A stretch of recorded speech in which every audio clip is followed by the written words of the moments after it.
네, 여러분 안녕하세요. 제가 발표하는 제목은 Wallet Managing and Protecting Crypto Assets입니다. 이게 제가 발표한 내용입니다. 일단 그 wallet 프로그램을 소개해 드리겠습니다. 이게 지난번 수업에서 그 언급했습니다. 그 비트코인 네트워크에서 거래를 하려면 꼭 프라이빗 키를 필요합니다. 그리고 프라이빗 키를 가지고 있으면 이 비트코인 계정에 있는 비트코인을 다 이렇게 지출할 수 있고, 또 퍼블릭 키가 가지고 있으면 그 받을 수 있습니다. 그래서 비트코인 네트워크에서 거래할 때 이 프라이빗 키가 굉장히 중요한 존재입니다. 그래서 원래 프로그램은 그 프라이빗 키를 보호하고 저장하고 이렇게 하는 이렇게 존재입니다. 그리고 원래 프로그램은 크게 두 가지 있습니다. 핫 스토리지랑 콜드 스토리지입니다. 이게 흔히 말하면 이게 오프라인 상태랑 온라인 상태입니다. 일단 그 첫 번째 for service wallet입니다. 이게 지금 가장 많이 사용하고 있는 그 월렛 유형인데요. 이게 그 기능을 보면 일단 그 private key를 생성하고, 그리고 이 private key를 기준으로 이렇게 public key를 생성합니다. 그리고 public key를 분배하고, 그리고 이 월렛가 이 지출하는 과정, 이 거래를 모니터링합니다. 모니터링하고, 그리고 그 트랜잭션을 생성하고, 이거는 아직 사인 받지 못했던 그 트랜잭션입니다. 그리고 이 트랜잭션을 사인하고 전체 비트코인 그 네트워크에서 광고합니다. 이 거래를. 이게 장점은 이 사용하기 쉽고, 그리고 이 거래할 때 필요한 모든 서비스를 다 제공할 수 있습니다. 근데 단점은 좀 안전성이 좀 떨어집니다. 그리고 두 번째는 sign only wallet입니다. 이게 안전성을 좀 올리기 위해 이게 개발된 월렛인데요. 이 그림을 보시면 이 sign only wallet는 딱 이 윗부분에 있는 서비스를 제공합니다. 이게 일단 그 parent private key를 생성하고, 그리고 parent public key를 생성합니다. 그리고 다음에 이 부분은 다 네트워크 상태에서 그 for service wallet랑 똑같은 과정입니다. 그리고 사인 받을 때도 이렇게 오프라인 상태에서 사인 받습니다. 이 오프라인 상태에서 이 private key랑 사인 이렇게 중요한 과정을 오프라인 상태에서 하면 좀 안전성을 좀 높일 수 있습니다. 그리고 아까 이 sign only wallet에서 이렇게 개발된 오프라인 월렛입니다. 오프라인 월렛의 그림을 보시면 일단 parent private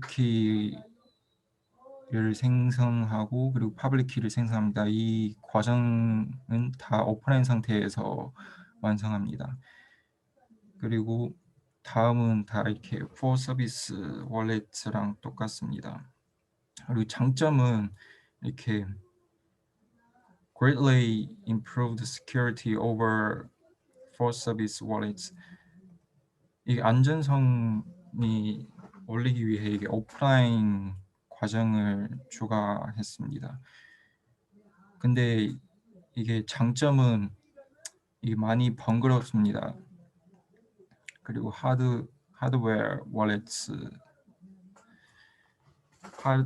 하드웨어 월렛도 이 사인 온리 월렛입니다. 이게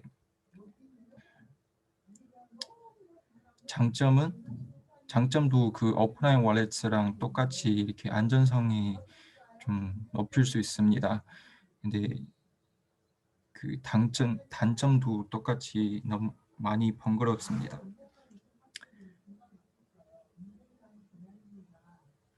그리고 얘도 똑같이 안전성을 위해서 개발된 월렛입니다. Disturbing only wallets. 이게 좀 안전성이 떨어진 환경에서 예를 들면 웹 환경에서 이렇게 운영한 월렛입니다.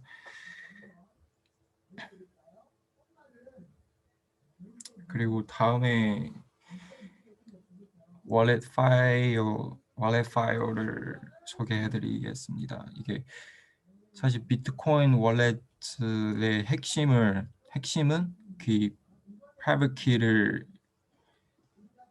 키입니다. 이 프라이빗 키가 해킹 당하면 이렇게 모든 비트코인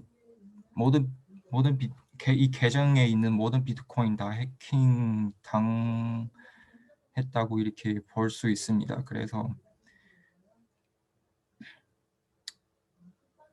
이게 프라이빗 키 저장이가 굉장히 중요합니다. 일단 이게 프라이빗 키 서식부터 설명해 드리겠습니다. 여기 타입을 보시면 이렇게 일단 생 프라이빗 키 데이터는 32바이트입니다. 그리고 그 16진법으로 전환하면 이렇게 64위 디지털 수치입니다. 그리고 또 다른 서식 두 가지 있습니다.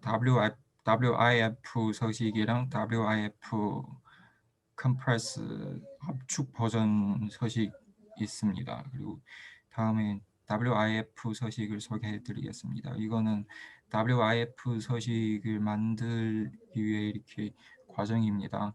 근데 예시로 설명해 드리겠습니다. 일단 이거는 private key입니다. private key 그리고 private key 앞부분에다가 이렇게 16진법의 80을 붙이고 그리고 전에 수업에서 언급했던 그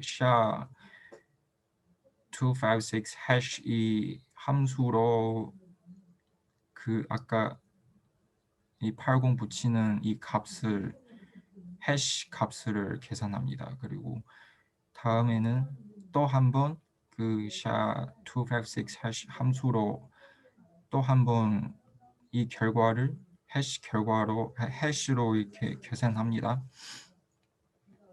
계산하고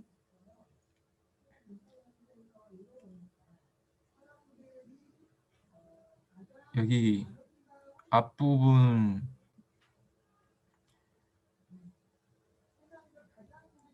4바이트의 수치를 잘라내고 이 책섬 값을 만듭니다. 책섬 값을 이렇게 두 번째 나온 이 값을 뒷부분에다가 붙이고 base 58 그 인코딩으로 이렇게 base 58 string을 만들고 최종 이게 나오는 값은 WIF 서식으로 나옵니다. 그리고 다음에는 계층적 결정적 키 생성법입니다. 일단 이 개념이 나오기 전에 비트코인 네트워크에서 생성된 모든 키가 다 랜덤적으로 생성한 겁니다. 그리고 모든 키끼리 이렇게 연관성이 없습니다. 근데 지금 이른 non-deterministic wallets를 지금 다 사용하지 않고 다 결정적 wallets를 사용하고 있습니다. 이게 모든 키가 생성할 때 다 마스터 키에서 이렇게 그런 함수로 이렇게 유도해서 나오기 때문에 모든 키끼리 다 연관성이 있습니다. 그래서 이 하위 키가 해킹 당하도 마스터 키 하나 있으면 이게 모든 키를 다 이렇게 생성할 수 있습니다. 그리고 장점은 그 월렛 백업을 크게 단순화합니다. 그리고 똑같은 월렛끼리 반복적인 그 통신을 필요 없습니다. 그리고 독립적으로 작동할 수 있는 하위 계정을 만들 수 있습니다. 그리고 자녀 계정이 해킹되더라도 자녀를 통제하고 모니터링 할 수 있습니다. 그리고 HD 프로토콜은 하나의 시드를 사용하여 그 deterministic 결정적으로 생성된 정수 값을 사용하여 기타 하위 키의 계층을 만듭니다. 그리고 child key는 체인 코드라고 하는 parent부터 결정적으로 생성된 시드를 가져오므로 한 체인 코드 손상을 인해 전체 계층 구조의 점수 시퀀스가 손상되지 않아 마스터 체인 코드가 계속 유용하게 사용할 수 있습니다. 그리고 아까 방금 설명드린 것처럼 HD키 유도에는 4가지 입력이 필요합니다. 일단 parent private key랑 parent public key는 일반 압축되지 않은 256비트 ECDSA 키입니다. 그리고 상위 체인 코드 그 parent 체인 코드는 256비트의 임의 데이터입니다. 그리고 인덱스 넘버는 프로그램에서 지정한 32비트 정수입니다.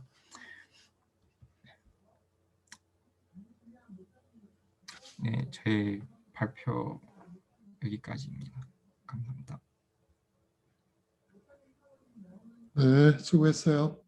그럼 그 다음 발표를 한나 학생이 준비를 했나요? 네, 네, 그럼 발표해 주세요. 네.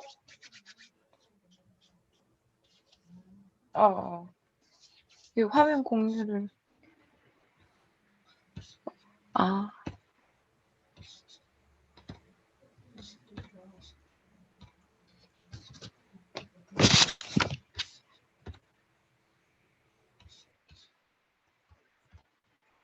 혹시 지금 제 화면 보이시나요?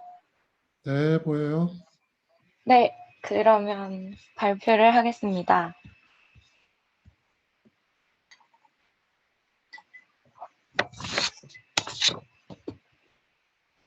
잠시만요. 소리 좀만 키울게요.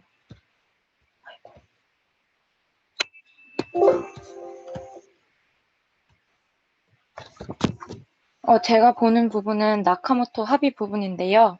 그 전에 우선 합의에 대해서 말씀을 드리자면 보안 특성이 있는데 여기에는 consistency랑 liveness가 있습니다. 그 consistency는 honest한 노드들은 서로 모순되지가 않는다는 말이고 라이프니스는 진전이 만들어진다는 말이고요. 여기서 네트워크 모델이 있는데 여기서는 메시지들이 즉각 전달되는 싱크로너스한 부분이랑 메시지들의 순서가 뒤바뀌는 그 partially synchronous한 부분이 있는데 이게 페이지 30쪽에 그 contradicts partial synchrony lower bound라는 질문에 이제 나올 때 사용이 되려고 지금 여기서 소개를 하는 것 같습니다. 그래서 이 컨센서스 부분을 보자면 우선 커미티가 있고 이 사람들이 이제 서로 상호작용을 할 때 선출된 리더는 나중에 트랜잭션들을 어셉하거나 리젝트 할 수가 있습니다. 그런데 여기서 이제 접근해서 문제가 생기는데요. 이 알려진 위원회에서 알려진 참여자들끼리는 반드시 상호작용을 해야 하고 이제 그 규모가 아주 큽니다. 그러면 그 말은 곧 의사소통도 그만큼 크다는 말이고요. 여기서 대다수가 어니스트하다고 봤을 때 이제 인센티브 문제도 있는데요. 이거는 나중에 32쪽, PPT 32쪽에서 다룰 내용입니다. 그리고 여기서는 리더를 예측 가능하다고 합니다. 그래서 그러면 브라이빙, 뇌물과 같은 좀 문제점들이 발생할 수 있다고 합니다. 그래서요. 우선 저번 강의를 잠깐 복습을 하자면 제네시스 블록이 우선 초기에 생성이 되었고 이 블록 내용들을 헤더에 이제 압축을 하여서 첫 번째 블록 헤더로 갔을 때는 그 이전 단계이기 때문에 프레이브에 포함이 되고요. 이제 나머지는 뭐 버전, 타임, 비트, 논스 값하고 뭐 코인베이스 TX를 포함한 트랜잭션 루트를 포함한 이 과정들을 계속 거쳐서 이전 블록들은 프레이브에 넣는다 정도만 보시면 될 것 같습니다. 그리고 이제 나카모토 합의에 대해서 볼 건데요. 여기서는 이 나카모토 합의에서는 작업 증명을 POS가 아닌 POW를 주로 사용한다고 합니다.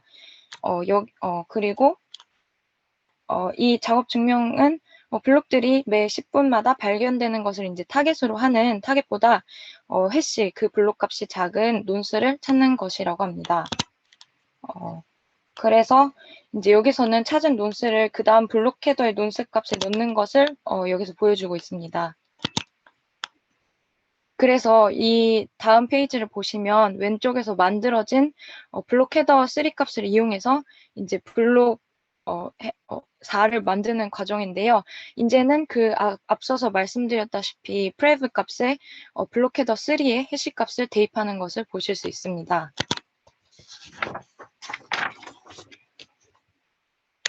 그리고 이제 나카모토 합의에 대해서 마저 말씀드리자면요. 마이너들은 일종의 블록을 추가하려고 경쟁 과정을 거치는데 이 경쟁 과정에서는 그 작업 증명 솔루션을 찾아야 하고 그 승리할 확률은 어떻게 보면 컴퓨테이션 파워가 결정을 할 수 있다고 봅니다. 그리고 매 10분마다 위너가 나오고요. 타겟은 2주마다 조정된다고 합니다. 그래서 여기에 이제 다시 말씀드리는 작업 증명은 앞에서 소개해드린 그 작업 증명 과정과 같고요. 여기서 리더가 선출되는 과정이랑 경쟁되는 과정이 트랜잭션 에딩 과정과 결합된다고 합니다. 그리고 주로 이제 어니스트하다는 가정을 하고 있는데요. 그 어니스트한 마이너들이 가장 긴 체인을 확장한다는 그런 규칙으로 보고 있고요. 타임스탬프들은 대략적으로 정확해야 한다고 합니다. 여기서 타임스탬프는 어느 시점에 데이터가 존재했다는 사실을 증명하기 위해서 특정 위치에 표시하는 시각이라고 볼 수 있고요. 모든 트랜잭션들은 유효해야 하고 일정한 그냥 아무 블록부터 할 수 있는 게 아니라 K 블록 정도가 보장이 되면 확정이 될 수 있다고 합니다. 이제는 포크랑 올판에 대해서 소개해 드릴 건데요. 우선 여기에 블록들이 먼저 있었습니다. 그리고 마이너들이 있었는데 여기서 A 블록과 B 블록으로 분기가 나뉘게 됩니다. 그런데 A 블록 쪽에 워킹하는 사람들이 더 많아졌습니다. 그래서 이제 C 블록은 A 블록 쪽으로 사람이 더 많아진 쪽으로 붙게 되는데요. C가 A에 붙었기 때문에 B는 상대적으로 버려지고 이것을 올펀드 블록이 된다고 합니다. 그래서 이제 이 나카모토 합의들은 이중 지불을 예방하는 데도 쓰인다고 하는데요. 이중 지불은 1 비트코인을 가지고 있는 A가 만약에 B와 C에게 1코인씩 동시에 전송을 할 때 A에서는 1코인이 소비되지만 B와 C에게는 동시에 지불한 거래가 발생을 하게 됩니다. 그렇다면 A는 원래는 1 비트코인만 가지고 있었는데 이것을 B에게 사실은 전송을 했지만 그 거래가 포함이 됨과 동시에 C에게도 보낸다면 가지고 있지 않은 1 비트코인을 전송한 셈이 되기 때문에 그게 이제 이중 지불의 문제인데요. 여기서 보시면 이 선량한 사람이 K 블록을 기다려서 3 비트코인의 차를 사려는 사람입니다. 그런데 이 사람이 이제 블록을 생성했을 때 공격자는 또 다른 체인을 만들게 됩니다. 이 체인은 자동차를 얻지 못하게 하는 그 새로운 블록을 만들었는데요. 이때 이것을 방지하려는 방법이 무엇이냐면 공격자가 다른 체인을 만들어서 속이려고 했을 때 이를 방지하기 위해 현재에는 그림을 보시면 그냥 평범한 원래의 그 어니스트한 블록들이 더 길기 때문에 이 채굴자들은 가장 긴 체인에 워킹한다는 그 점이 이 이중 지불을 방지한다고 볼 수 있습니다.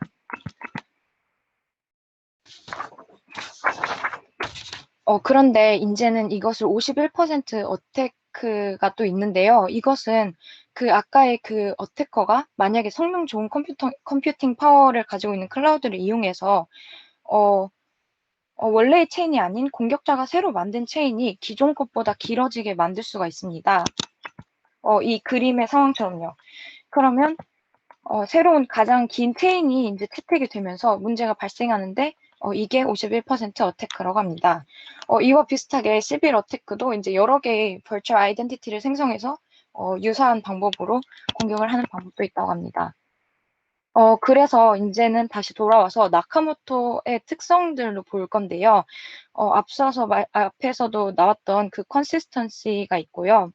이거는 어니스트한 노드들은 마지막 K 블록들을 제외하고는 5의 최악의 경우 2의 마이너스 K의 확률을 빼고는 모두 어그리할 수 있다는 거고요. 체인 퀄리티에서는 어떤 연속된 K 블록들은 5의 2 마이너스 K의 확률을 제외하고 충분히 많은 어니스트한 블록들을 포함한다는 것입니다. 그래서 그 파워의 P 프랙션만큼을 통제하고 있는 채굴자들은 대략적으로 블록들의 P 부분만큼을 채굴할 수 있다고 합니다. 그리고 마지막으로 체인 그로스는 체인은 일정한 비율로 증가한다는 말인데요. 여기서 G 체인 그로스는 매 KG 라운드마다 K 블록씩 증가한다고 합니다. 그리고 이제 블록체인으로 연결을 시키면 여기서의 그 컨시스턴시는 블록체인에서는 블록체인에서의 컨시스턴시를 내포한다고 합니다. 여기에서 말했던 그 블록체인의 컨시스턴시는 PPT 이쪽에 아까 말씀드렸던 honest knows to not contradict라는 부분이고요. 그 다음에 체인 크로스랑 체인 퀄리티는 블록체인의 라이브니스를 내포하고 있다고 합니다. 여기에 말하는 블록체인의 라이브니스는 마찬가지로 PPT 이쪽에 언급되었던 progress is made 이 부분을 말하는 것 같고요. 앞에서와 마찬가지로 체인은 매 KG 주기마다 K 블록씩 증가를 하고 있고 앞의 체인 퀄리티에 의해서 블록들의 많은 부분이 어니스트한 채굴자들로부터 만들어져서 그들이 들은 모든 트랜잭션들을 포함한다고 합니다. 그래서 이제 나카모토 컨센서스로 가면 컨시스턴시 인투이션을 볼 수 있는데요. 이것은 우선 공격자가 49%의 파워를 가지고 있다고 가정을 합니다. 이때 공격자는 어니스트한 채굴자보다 한 블록 빠르게 체인을 포크할 수 있고 현재 체인을 2분의 1의 확률에 가깝게 확장 가능하다고 하는데요. 여기서 이때에도 블록체인이 동작은 합니다. 왜냐하면 공격자가 이 자신이 만든 포크를 브로드캐스트하면 모두가 이 분기로 스위치를 해서 이제 이게 가장 긴 체인이 되는데요. 이렇게 가장 긴 체인이 되는 것은 문제가 되지만 사실 블록체인이 돌아가는 데는 상관은 없다고 합니다. 그런데 만약에 이 채굴자가 체인을 6블록을 붙여놓고 포크를 하고 브로드캐스트를 하지 않아서 진실된 때보다 더 긴 체인을 갖게 된다면 이제 어떻게 되냐는 뜻인데요. 잠깐만요. 뜻인데요. 이때는 어니스트한 마이너가 1블록을 채굴하기 전에 6블록을 채굴할 확률이 64분의 1이고 밑에 확률들도 만약에 7블록을 먼저 채굴할 확률은 8 곱하기 2의 마이너스 7승보다 작다고 합니다. 그래서 이때 생기는 질문이 만약에 그러면 공격자가 언제 따라잡을지 그 확률이 무엇인지를 궁금해했던 것인데요. 여기서는 만약에 공격자가 P는 2보다 작은 확률의 파워를 가지고 있다고 할 때 공격자가 6블록 뒤에서 따라잡을 확률이 무엇인지를 지금 궁금해하고 있습니다. 그래서 이제 simplified 모델을 보시면 매 라운드를 반복할 때마다 공격자는 1블록씩 P의 확률로 따라잡는다고 합니다. 이때 그럼 반대로 1-P의 확률로는 1블록씩 따라잡지를 못하니까 한 블록씩 뒤처진다고 보고 있는데요. 이 내용은 편향된 랜덤 워크랑도 유사하게 볼 수가 있는데요. 편향된 랜덤 워크는 0에서 시작을 해서 1에 있을 확률을 P, 마이너스 1에 있을 확률을 1-P라고 할 때 여기서 6블록이기 때문에 6에 도달할 확률을 지금 구하는 것과 똑같습니다. 그랬을 때 지금 여기에 플러스 Z에 도달할 확률이 1-P분의 P의 Z승이라고 했는데요. 위에 예시에서 Z가 6일 때를 보시면 이게 앞으로 만약에 이 식은 6시 0, P 6, 1에 1-P의 0승, 8시 1, P의 7승, 1-P승 이렇게 계속 이어지는 규칙을 보이는데요. 이게 6, 8, 10으로 가는 이유는 처음에 앞으로 6번 가야 되는 경우잖아요. 그래서 그냥 앞으로만 갔을 때 6번 앞으로 갔을 때는 6시 0이 됐고 그 다음이 7이 아닌 8이 되는 이유는 어쨌든 6으로 도달해야 되는데 만약에 한 번이라도 1-P의 확률로 인해서 뒤로 갔을 때를 생각하면 그 뒤로 간 확률을 다시 복구시켜야 되기 때문에 한 칸 다시 앞으로 가야 돼서 합치자면 뒤로 한 번 앞으로 가서 2번의 걸음을 더 추가한 것으로 보입니다. 그래서 이런 식이 나왔고요. 이 식을 다 합친 식이 1-P분의 P의 Z승이라고 합니다. 그렇다면 만약에 공격자가 2분의 1보다 앞에서는 2분의 1보다 작은 확률이었을 때 어떻게 되냐는 것이었는데요. 이번 페이지에서는 만약에 공격자가 2분의 1보다 큰 P를 갖게 된다면 어떻게 될 것인가에 대해서 다루고 있습니다. 이때는 공격자의 개인 포크가 어느스트한 체인보다 빠른 비율로 증가하게 될 것입니다. 그래서 앞쪽을 다시 보자면 이게 아닌데? 앞쪽을 다시 본다면 그 어떤 K에서부터도 공격자가 K만큼 뒤에서 시작을 하더라도 어니스트한 체인을 결국에 따라잡는다는 말입니다. 그래서 이제 45% 어택크가 또 나왔는데요. 여기서도 이제 51% 어택과 마찬가지로 만드는 과정에서 그 어니스트한 체인들이 두 개의 분기로 갈라지고 상대적으로 그 애드버서리의 블록은 길어졌습니다. 이때 네트워크 지연과 올판을 유발한다고 하는데요. 여기서 만약에 마이너가 이 네트워크 딜레이와 work difficulty에 대한 내용을 보자면 만약에 마이너가 솔루션을 네트워크에 알리는 것보다 빨리 문제를 풀게 된다면 어떻게 되느냐는 것인데요. 이때 공격자는 다음 유효한 블록들을 이제 델타, 딜레이 되는 시간에 앞서 어니스트한 노드들보다 먼저 획득하게 되는 애드버서리로서는 이점을 가지게 됩니다. 그래서 이 말은 공격자는 다음 퍼즐을 델타 시간 앞서서 어니스트한 노드 시리가 되다 어니스트한 노드들보다 먼저 시작을 하게 된다고 합니다. 그래서 이제 이 수식이 나왔는데요. 여기서는 이 포뮬라는 PSS 16 논문에서 가져왔다고 합니다. 그래서 PSS16 논문을 보시면 이 나카모토 컨센서스 자체를 소개할 때 permissionless 상황이기 때문에 누구든지 조인하고 리브할 수 있는 이 상황을 가정하고 있었고, 이러한 점들 때문에 어떤 참여자의 experience가 다른 사람과 컨시스트 한다는 보장이 없습니다. 이 말은 두 명의 참여자들이 만약에 같은 파일을 요청한다 해도 다른 버전의 파일을 받았는데 그들이 그랬다는 것을 절대로 알 수 없다고 합니다. 그래서 여기서는 이 확률들을 보이기 위해서 변수들을 정의를 해놨는데요. 여기에 나오는 알파는 어니스트한 채굴자가 1 타임스텝의 블록을 찾을 확률, 즉 어떻게 보면 시간분의 거리, 속도, 이 관계에서는 속도라고 볼 수 있습니다. 그럼 반대로 베타는 공격자가 1 타임스텝에서 블록을 찾을 확률, 즉 공격자의 속도라고 볼 수가 있고요. 이 델타 값은 네트워크 내에서 메시지를 전달하는 최대 타임스텝들의 수를 의미합니다. 그래서 아까 알파를 만약에 속도로 봤을 때는 속도분의 1, 여기 노트에 나와 있는 기대된 어니스트한 블록 타임이 알파분의 1, 그 시간이라고 말합니다. 그래서 이제 이 difficulty를 조정을 하게 될 건데요.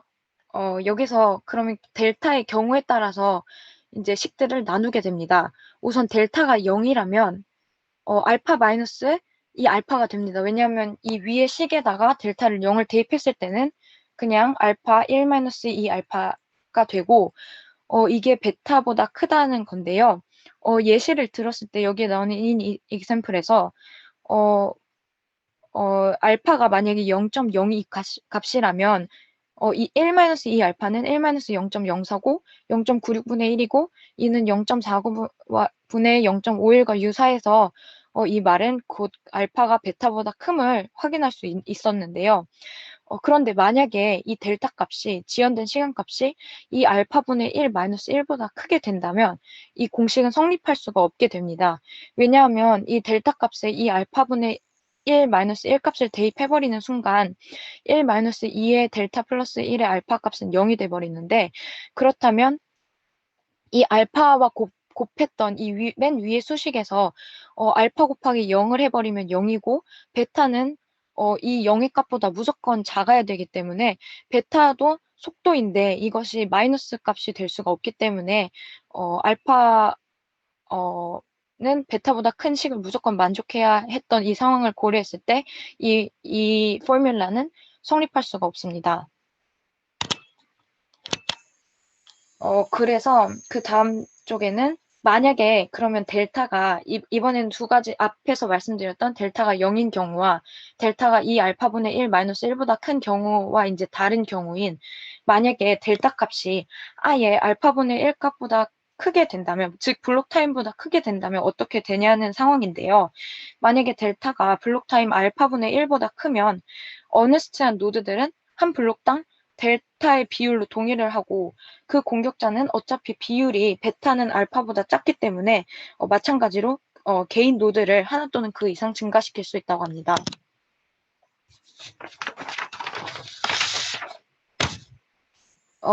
그래서 이제 이 식을 조금 조정을 했습니다. 근데 이 지금 24쪽과 뒤에 나오는 페이지가 이어져 있는데요. 그래서 여기서는 잠깐 그냥 변수 소개만 마저 드리도록 하겠습니다. 여기에 나오는 알파는 하나의 블록을 만들 확률, 앞에서 말씀드린 그 알파와 같고요. 이번에는 블록 타임을 C 델타 값으로 조정을 하게 되었습니다. 그래서 C 델타 값을 알파분의 1이라고 만들었을 때 알파의 값은 곧 C 델타분의 1 값이고 여기서 1-알파 델타 값이 있는데 이 델타 값은 아까 말씀드렸던 그 딜레이 값과 같습니다. 그래서 이제 네, 다음 쪽을 보겠습니다. 여기서는 이 앞에 나와 있던 알파 1-알파 델타 값이 지금 새로 나온 이 페이지의 맨 밑에 쪽으로 옮겨진 것을 볼 수 있는데요. 이 전까지는 이 위에 있던 공식인 알파 1-2 알파의 델타 플러스 1 을 계속 이용을 했었는데 이것을 조정해서 마지막 다시 알파 1 마이너스 알파 델타 값으로 유도를 한 건데요. 이걸 잘 살펴보도록 하겠습니다.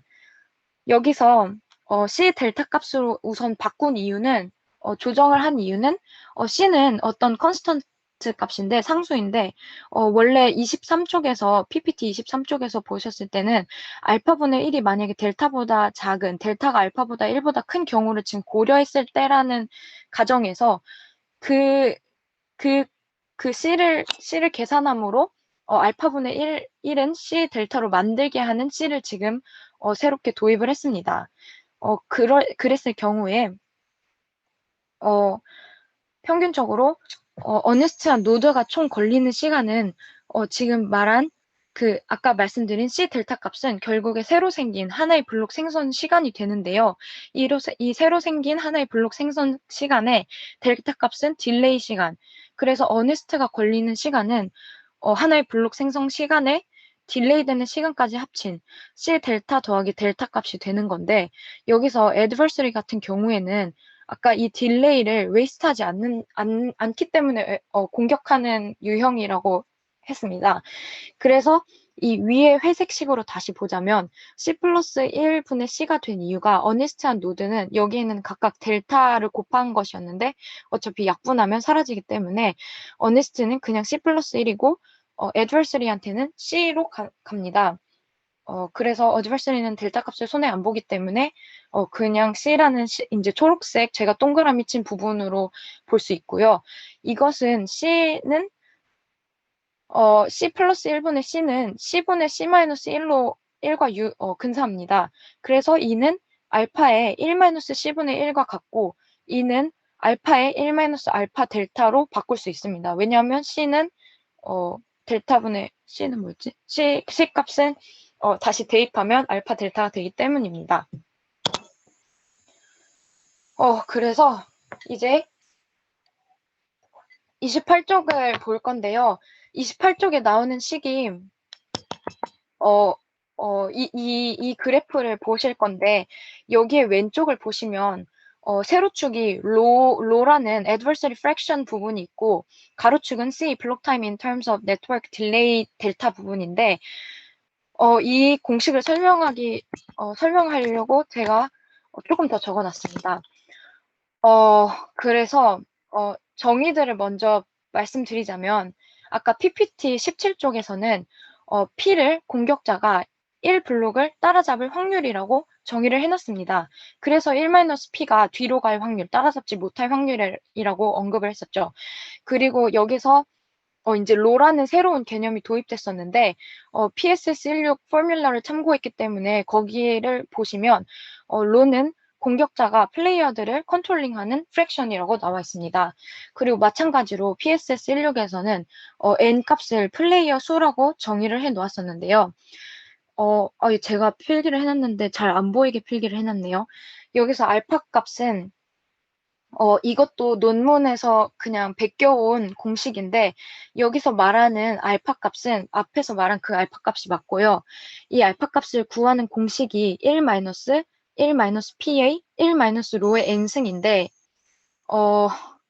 이 1-로는 아까 로가 공격자가 플레이어들을 컨트롤링하는 프랙션이기 때문에 1-로는 공격자가 컨트롤링하지 못하는 프랙션입니다. 그러면 거기에 n을 곱한다면 이 부분 확률을 곱한 것이기 때문에 공격자가 컨트롤링하지 못하는 플레이어를 의미를 하는 거고요. 이 밑에 제가 형광펜을 좀 안 보이게 쳐놨는데 1-P입니다. 이 1-P는 애초에 P가 공격자가 1블록을 따라잡을 확률로 정의를 해놨기 때문에 1-P는 공격자가 1블록을 따라잡지 못할 확률입니다. 그래서 이 1-P에 1-로의 n승을 곱한 것은 결국에 공격자가 실패할 확률입니다. 공격자가 컨트롤하지 못하는 플레이어들을 공격자가 1블록을 따라잡지 못할 확률의 지수승이기 때문에 공격자가 실패할 확률인데 1에서 뺐기 때문에 어니스트한 노드가 채굴할 수 있는 확률이라고 합니다. 그래서 이제 뒤에 이 위에 알파 값에 지금 보라색 네모로 친 부분은 을 계산하려고 밑에 초록색 네모를 친 부분을 공식을 만들었는데요. 1 플러스 x의 n승에서 만약에 x가 절대값이 0에 가까운 작은 수이고 n이 무한에 가까운 수라면 뒤항으로 갈수록 수는 무시할 만큼 작아지기 때문에 앞에 두 항만 사용을 했던 것으로 보입니다. PSS 논문에서 그 앞에 두 항만 쓴 것 같았습니다. 그래서 이제 그 앞에 초록색 부분을 이제 1-p의 1-로의 n승으로 도입을 하자면 x 값을 -p로 치환을 했고 n을 1-로의 n승으로 바꿨을 때 이 앞에 두 식만 남겨둔다면 위에 파란색 식이 나와서 결국에 이를 계산을 하면 1-p의 1-로의 n승이 됩니다. 그리고 제가 형광펜으로 칠하는 게 안 보이는데요. 이거는 알파 값이라고 제가 적어 놓은 거고요. 알파 값은 PSS 16에서 표현하기를 어니스트 플레이어가 한 라운드에서 퍼즐을 풀 확률이라고 말해놨는데 이렇기 때문에 그 알파 값은 1에서 아까 이 보라색 네모를 뺐기 때문에 1 P의 1-로의 n승이므로 P의 1-로의 n이 됩니다. 그리고 베타 값은 이것도 PSS 16에서 그냥 가져왔는데요. 베타는 여기서 베타는 1라운드에 어태커가 블록을 만들 것으로 예상되는 개수로 알파와 베타, 아까 앞에서 정의한 그 베타 값이 맞고요. PSS 16에서는 이 베타 값을 로 NP로 계산을 했습니다. 마찬가지로 로는 공격자가 컨트롤하는 프랙션이고 n을 곱했기 때문에 공격자가 컨트롤하는 플레이어이고 그래서 베타 값이 공격자가 채굴할 수 있는 블록 수로 계산이 되는 것 같습니다. 그래서 이제 이를 활용을 했을 때 여기서 나오는 로 값이 있었는데 그 레드 라인은 공격에 성공할 수 있는 P의 최소값이고 그 블루 라인은 공격이 아니라 P의 최대값인데요. 여기서 그 알파와 베타는 P가 만족하는 알파와 베타는 1-P의 P이고 그 옆에 알파분의 베타가 1-2의 델타 플러스 1 알파 이 부분은 25쪽에서 앞에 25쪽에서 말씀드린 그 부분이고요. 제가 앞에 이 보충들을 왜 말씀을 드렸었냐면 그걸 안 적어놨네요. 그 알파 값과 알파분의 베타를 하면 이 베타는 로 NP고 위에 알파는 P 1-로의 n이기 때문에 약분을 한다면 1-P의 P가 나옵니다. 여기서는 로랑 P를 약간 헷갈린 것 같은데요. 그래서 이 식을 유도를 앞에서 했습니다. 그래서 이제 short fork랑 liveness에 대해서 말씀을 드리겠습니다. 여기서는 긴 분기는 불가능하지만 짧은 분기는 가능하다고 하는데요. 이거는 라이프네스 문제가 있는데 이게 어니스트한 블록들이 가장 긴 체인에 있음을 보장할 필요가 있다고 합니다. 그래서 거래 내역 검열에 사용될 수가 있고요.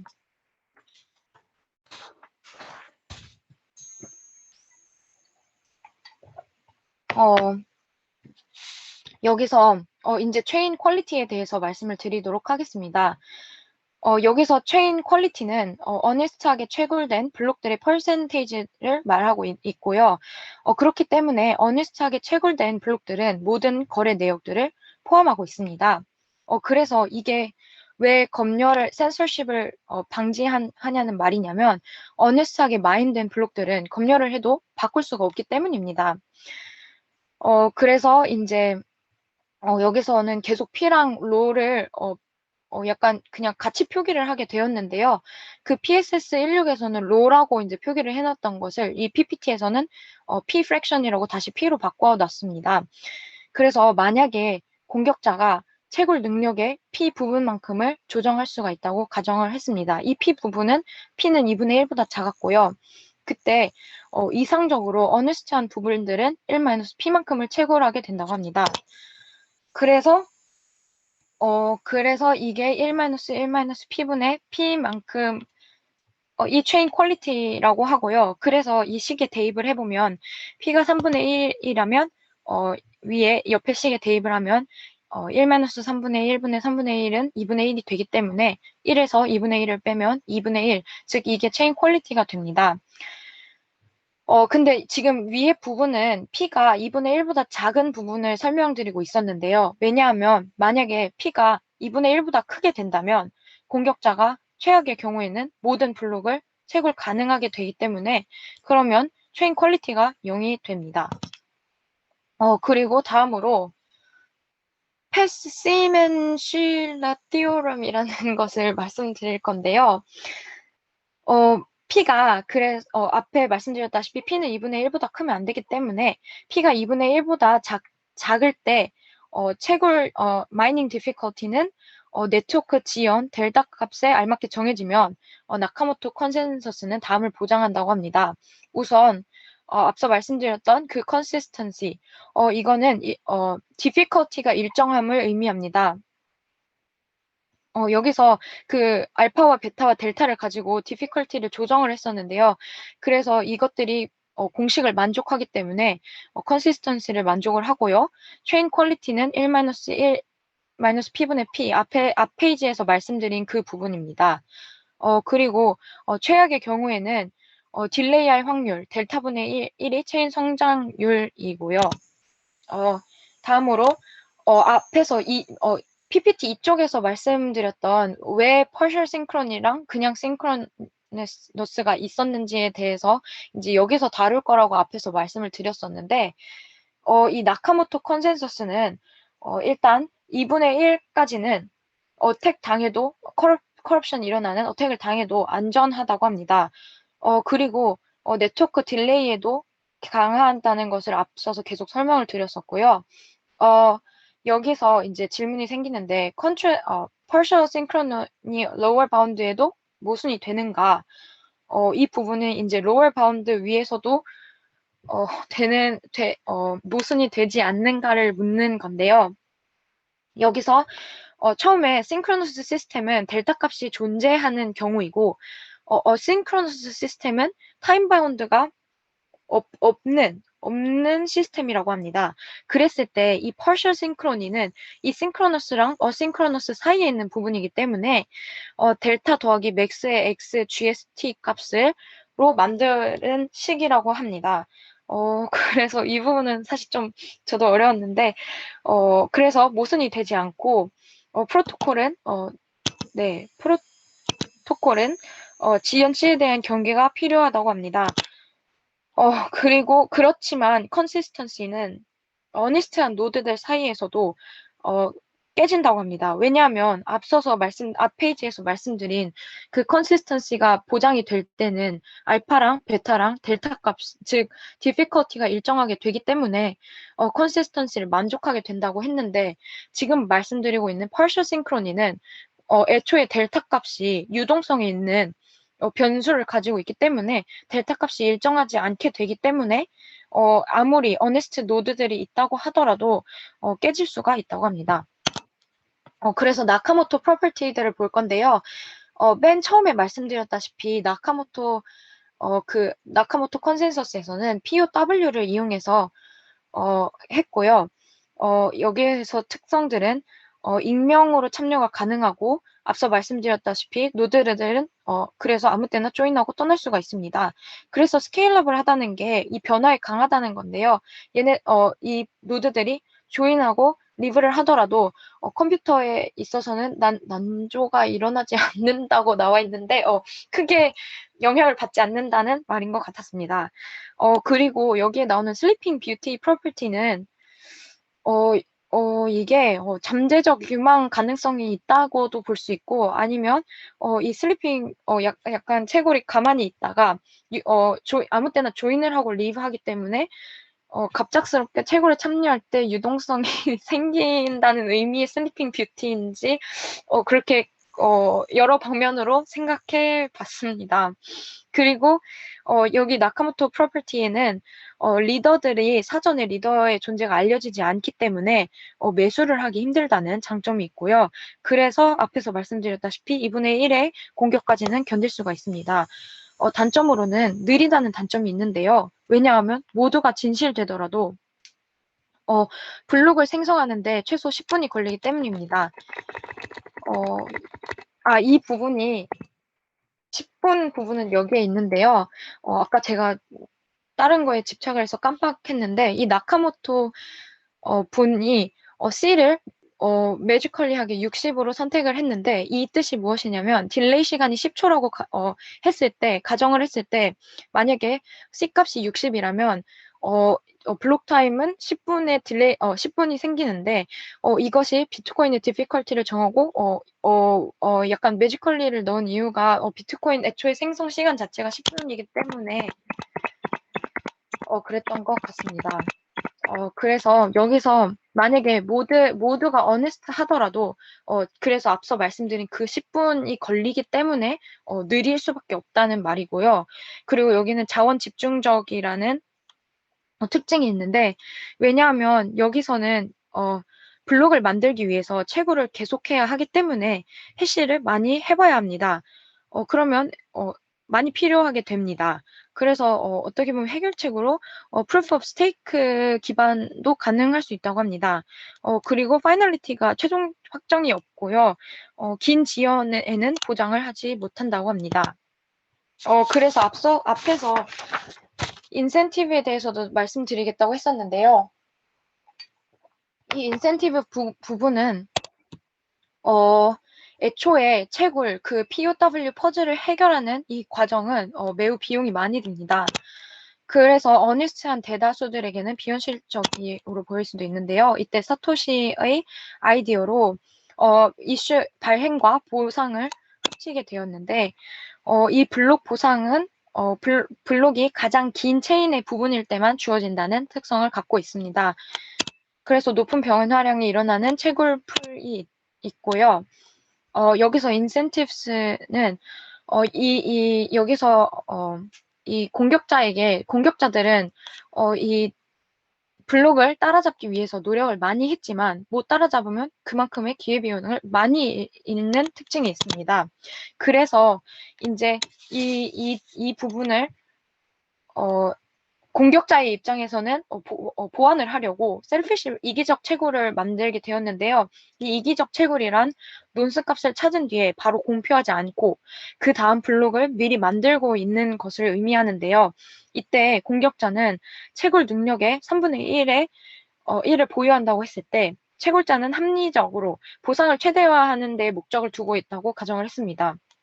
이때 만약에 어태커가 두 개의 블록을 리드하고 있을 때 이 사람들은 진실된 체인들이 지금 그림과 보시다시피 만약에 두 개 앞서 나갔을 때 어니스트한 체인들이 따라잡을 때까지 채굴이 가능하게 되는데요. 그렇게 되면 공격자는 나중에 체인을 발행해버리고 그러면 지금껏 발행했던 어니스트한 블록들이 무효화되게 됩니다. 그래서 만약에 어니스트한 채굴자가 블록을 찾을 경우에는 그러면 또 어니스트한 채굴자들도 이걸 발행하게 되고 블록 경쟁이 다시 이루어지게 됩니다. 이때 공격자가 만약에 최소 3분의 1의 승률을 가지고 있다고 보면 여기 그 그림에서 보시면 여기서 어니스트한 리워드는 1입니다. 이때 블록 경쟁을 할 확률은 3분의 2이고 여기서 그 adversary가 이길 확률은 3분의 1, 3분의 2 블록에서 3분의 1을 이길 확률이고요. 이때의 보상은 2가 됩니다. 그런데 만약에 이 경쟁을 하고 졌을 때에는 나머지 3분의 1이었기 때문에 나머지 3분의 2의 확률로 지게 된다면 당연히 보상은 없게 됩니다. 이때 포기를 할 확률도 있습니다. 만약에 런어웨이 할 확률이 아까 레이스 할 확률이 3분의 2였다면 런어웨이 할 확률이 3분의 1인데 이 3분의 1의 확률로 런어웨이를 해버린다면 이때의 보상은 이보다 크게 되는데 이제 이 총 보상을 보게 된다면 3분의 2 레이스 할 확률, 3분의 1 윈 할 확률, 그리고 이때의 리워드 할 확률 2가 앞에 왼쪽 식을 말하는 거고요. 왼쪽 그림과 왼쪽 식을 말하는 거고요. 3분의 1 런 할 확률과 이때의 보상은 2보다 크기 때문에 나중에 부등호는 이제 큰 쪽으로 해놨고요. 2라고 그냥 계산을 한다면 2의 합은 9분의 10이기 때문에 어니스트한 리워드인 1보다 크게 됩니다. 그래서 여기서 이 그래프는 사실 저도 잘 모르겠는데 옵티멀 최저 옵티멀한 이기적 채굴의 그래프고요. 이게 왜 체인 품질이 1-p보다 작은지를 설명한다고 합니다. 그래서 근데 이게 현실적으로 되고 있냐는 것을 봤을 때 공격은 사실 가능합니다. 그렇지만 보이지는 않고 있다고 합니다. 왜냐하면 GHIO가 50%를 차지하고 있기 때문에 채굴 능력을 포기했다고 합니다. 그래서 셀피쉬 마이닝 어택이 없고요. 그 이유는 마이너들은 비트코인 가격에 신경을 쓸 수밖에 없습니다. 그래서 합리적인 채굴 비용이 채굴 비용이 보상보다 커져버리기 때문에 이런 셀피쉬 마이닝 어택을 하지 않는다고 합니다. 그러나 미래에는 보장을 할 수는 없다고 합니다. 그래서 여기까지가 저희 발표였습니다. 감사합니다.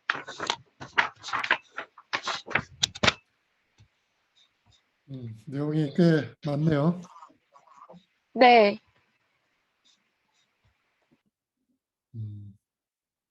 네, 뭐 좀 이론적이어서 쉽지 않았던 것 같은데 수고했어요.